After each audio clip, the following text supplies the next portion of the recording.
Welcome back, audience. Kestut is here again, um, with intention to short circuiting your wires as usual. And today I got an interesting one for you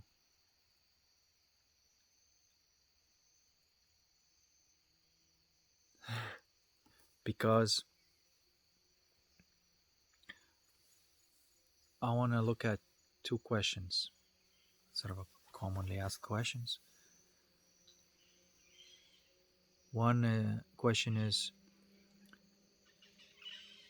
is our life scripted? Has it already been written? That's one question. And another question would be, what if it isn't scripted?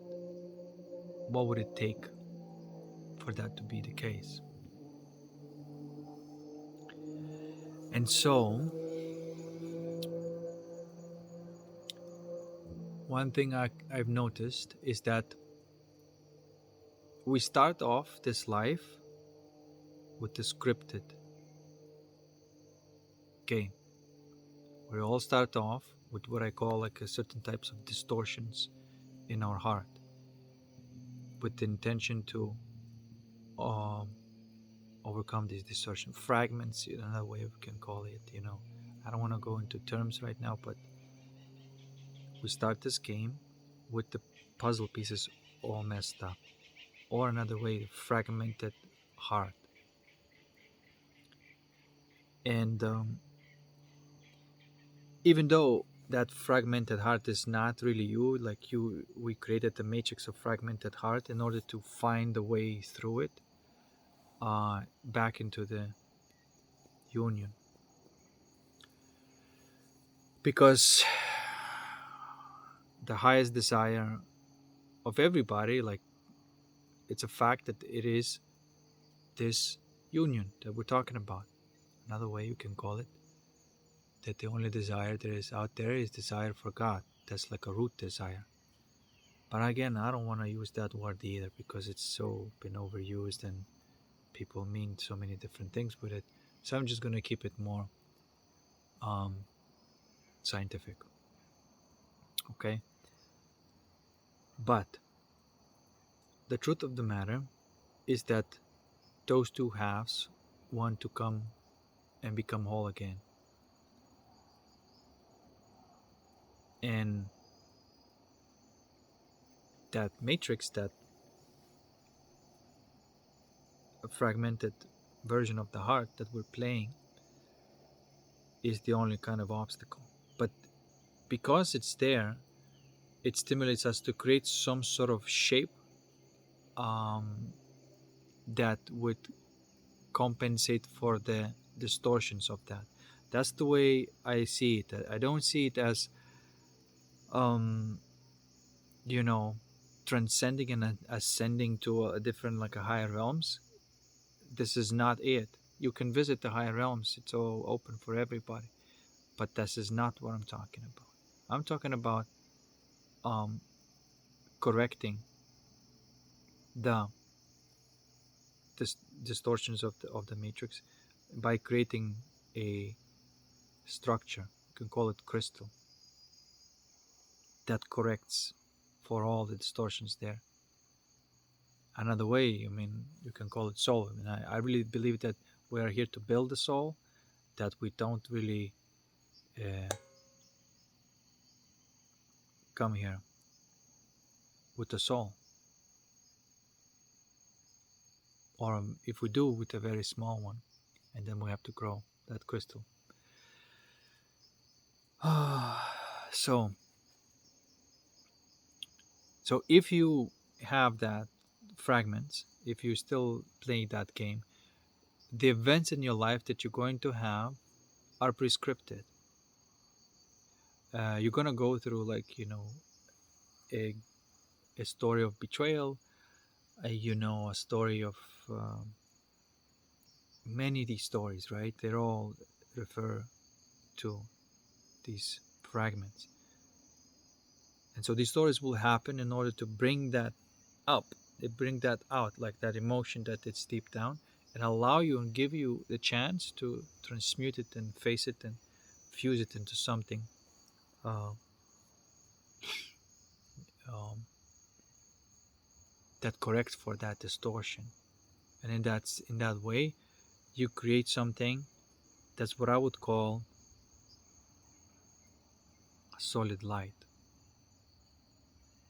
which is actually a crystal. And a crystal is nothing else but shaped water, a water that or liquid rather, that has a structure. You know,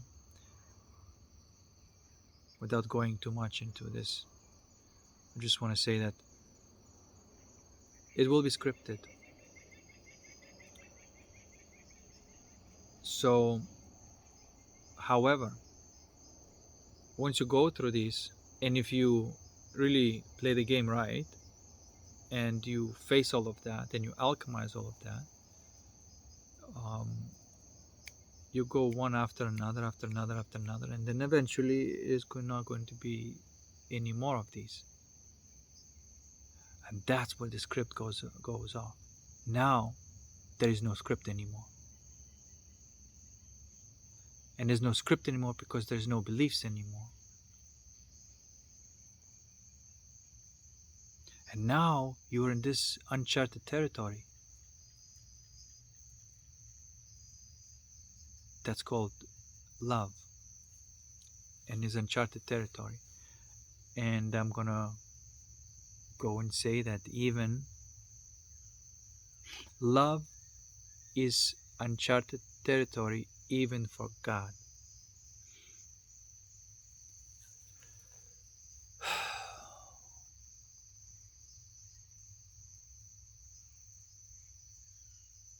That's what's in between of things. That's what's between 0 and 1, between divine spark and the void. It's something that can never be predicted, can never be predetermined, cannot be prophesied, because it hasn't been made yet.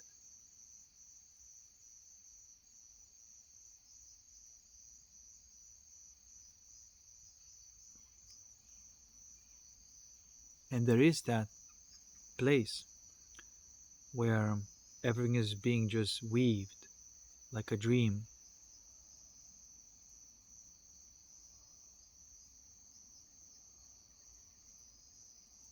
You know? I hope I'm making sense here.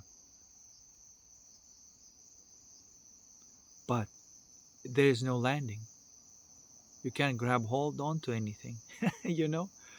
You can't grab hold on to anything. No, believe nothing. You know, but it's scary. It's scary to just jump out without a parachute. But that's exactly what it needs. That's exactly what it requires. Have no safety net and have absolute and total faith. I'm not talking about the physical reality. I'm talking about emotional and spiritual.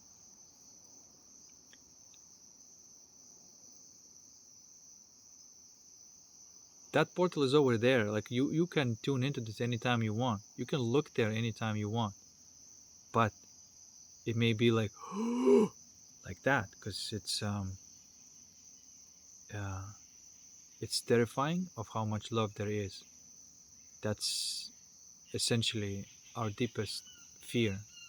We're terrified of how much love there is, because love destroys all beliefs, all egos, nothing. It resets everything, and then it and you don't even know what's about to happen next. And I'm even saying that even God does not know. This is why this is why um, it's never ending game, even for God. And if you are God and you know everything, you would find a way of how to not know what's about to happen, how to have a surprise.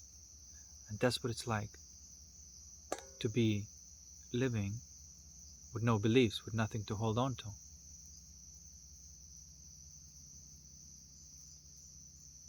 the magical state of being.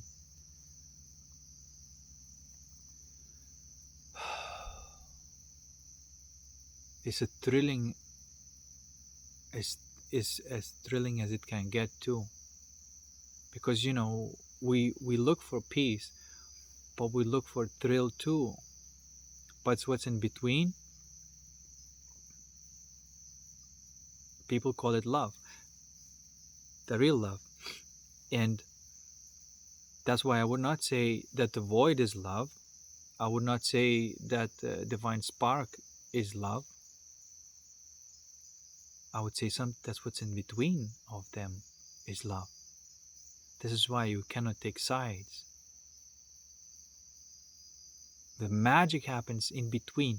The male and the female, and yin and the yang, it happens in between.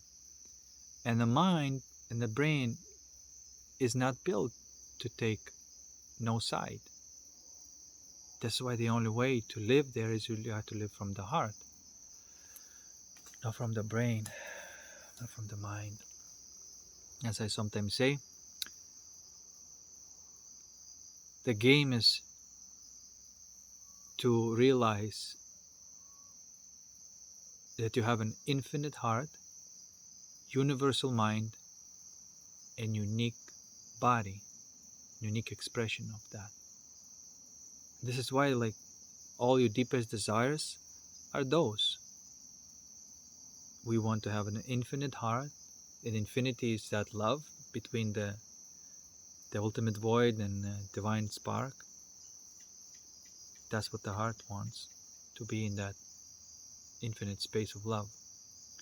The mind wants to be revealed that it's always been there. It's universal, it's never changing, and the truth, it never changes. That's what the mind wants. And the body, including the brain, your avatar, wants to be absolutely unique. It's something that's never been, something that never been and never will be. So your desire for being unique and special, it's here. Your desire to not have conflict in your mind, and to realize that universality of things is that, like, if anybody's looking at the truth, it's looking at the same truth, expressing a different way. But only if two people are living from the truth, and they're living their story, and their story is being created spontaneously, those two people can compare the stories and understand how those stories are unfolding as unique stories. However, you don't start borrowing from one another. You don't start looking at somebody else and copying and creating, a belief out of this. You can't do that. That's not your life. That's why, like, only when you live from the truth, you can see another person who lives from the truth too, and then it's fun to compare their stories and have fun and whatever. You see. And of course, your heart is not going to be at rest unless it's in love. Unless it's continuously falling in love.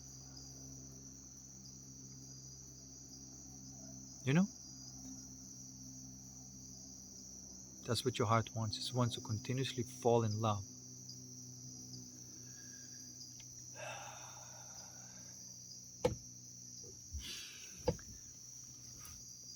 And you may say, continuously fall in love with whom or with what? With everything,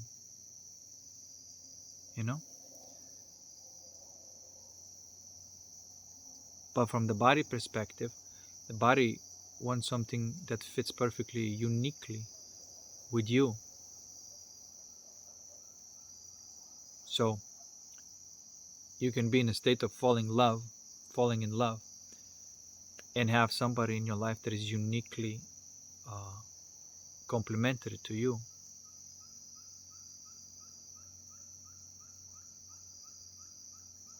because takes the form. And form is important, because if you're just like in that state of falling in love and nothing going on around you, all right, that's good base. That's good base to have. But like I said, I call that contentment. But then you want this to take form. And so if it takes form as a person, amazing. And if it takes form as a art, amazing. And you just keep falling in love with everything that's around you, but it's always in a unique way. That's another thing I want to say. I also want to say something about this, that it's not something that you can record as a memory. It's not something that say like, well, I remember I felt really good back then, and so you look for it. No, this is not it. This is something that is perpetually unfolding, and it's always new, always different, yet always has that color, or I shouldn't say color, a flavor of thrill and peace. And that is why you can never systemize it. This is why I don't understand why would anybody want to systemize spirit, because it's already has its own structure. You don't have to systemize it. Whatever you're going to try to, if you try to systemize it, you're just going to create some sort of abomination out of this. You can't systemize it. And it's quite obvious, because there's nothing to hold on to. It's a state of continuous falling or flux. There's nobody or no one or nothing that can predict the next movement. There's no past, there's no future, and it's unfolding in the real time, always different, yet it has that quality of thrill and peace. I hope I'm making sense. You're not looking, because if you try to create a system, you're like, okay, now I'm just going to go to that state of peace, or I'm just going to, no. You got to face what is, and trust that if facing what is has the quality of peace already, and has the quality of thrill already by facing what is. It's very different by chasing, some sort of like a state, rather than moving into the ever unfolding being.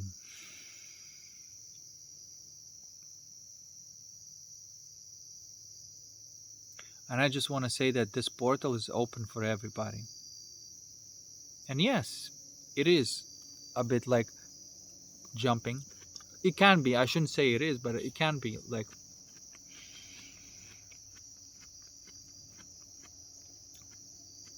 you feel a lot of,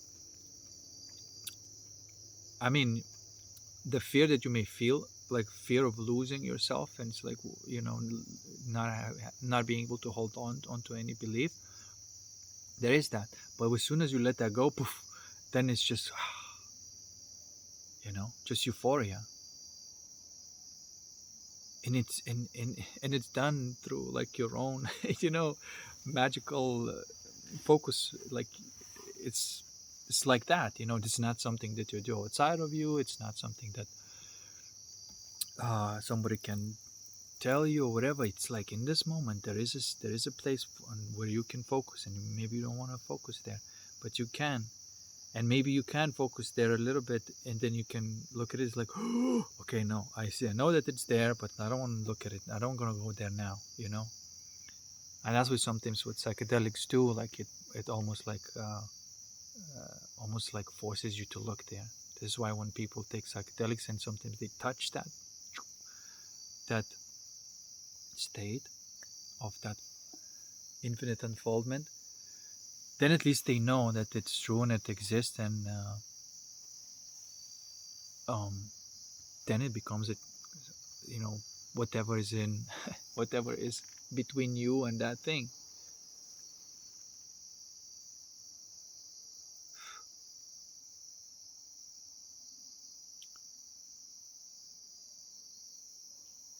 So love is uncharted territory even for God.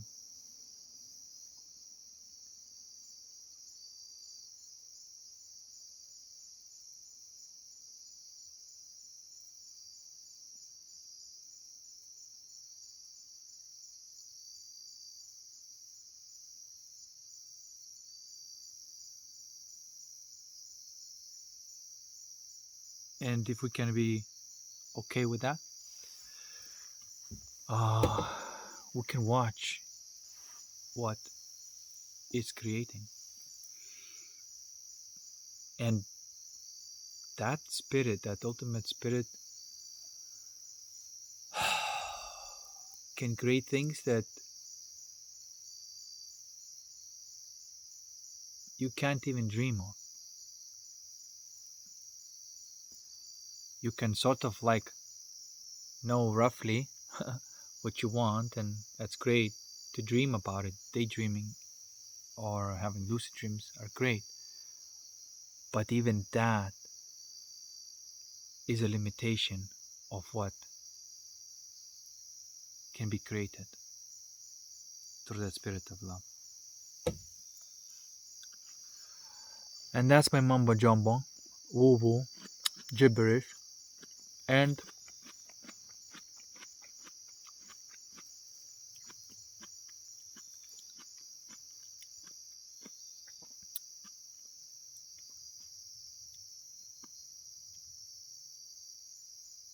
that's that. Peace. See you next one.